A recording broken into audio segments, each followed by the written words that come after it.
Boss का एक बहुत खतरनाक सॉन्ग आ रहा है वायरल भोजपुरी से। ये जो तस्वीर देख रहे हो बहुत तेजी से वायरल हो रहा है। इस सॉन्ग को लिखे हैं रोशन सिंह विश्वास और म्यूजिक दिए हैं प्रियांशु भाई।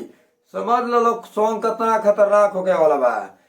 ये जो तस्वीर वायरल होता पवन भैया के बहुत ही डेंजर गाना बा।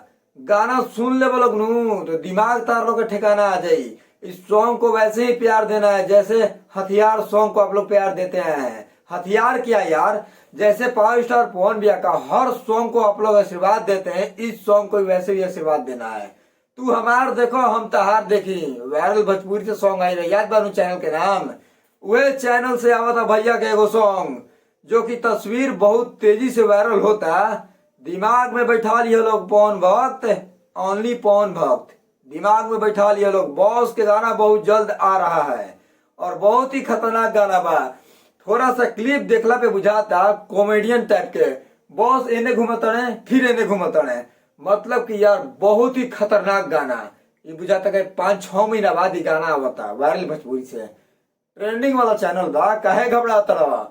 और राइटर के बात कर लेवल जाओ, रोशन सिंह विश्वास जी ने इस गाने को लिखा है। ध्यान से सुनना, रोशन सिंह विश्वास जी ने इस गाने को लिखा है। समझ लो गाना कितना खतरनाक होने वाला है। गाना दम धांसू बा धांसू। जितने गाना की तारीफ करो उतने कम बा। पवन भैया मूड में आ गई बड़े, बैक टू बैक गाना देखे के मिली। अभी तो स्टार्टिंग बा यार। अभी तो जैसे कि ना कहला कि आंधी आवे के शांति, अभी ऊ बा। अभी तांडव होके के बाकी बा। बाकी तार लोग का कमेंट सेक्शन में बताइए लोग। इंस्टाग्राम के जरूर फॉलो कर लिया लोग, मिस्टर निशान 999। भाई गाना बहुत ही खतरनाक गाना भाई।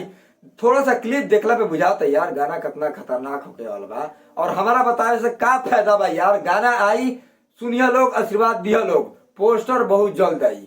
वायरल भोजपुरी से जो सॉन्ग आए वाला बा ओकर पोस्टर बहुत जल्द आई। बस इतने दिमाग में रखे के बा पवन भक्त के, ओनली पवन भक्त के दिमाग में रखे के बा। भैया का पोस्टर बहुत जल्द आवता, प्यार दे के बा। पोस्टरों का ट्रेंड करा दे वाले लोग, हम जानता नहीं लोग ऐसा मतलब कि फैन बड़ लोग नहीं यार। पोस्टर टीजर मतलब हर चीजें के तू लोग ट्रेंड करावे लोग। मिला था नेक्स्ट वीडियो में पर कमेंट सेक्शन में दिया लोग।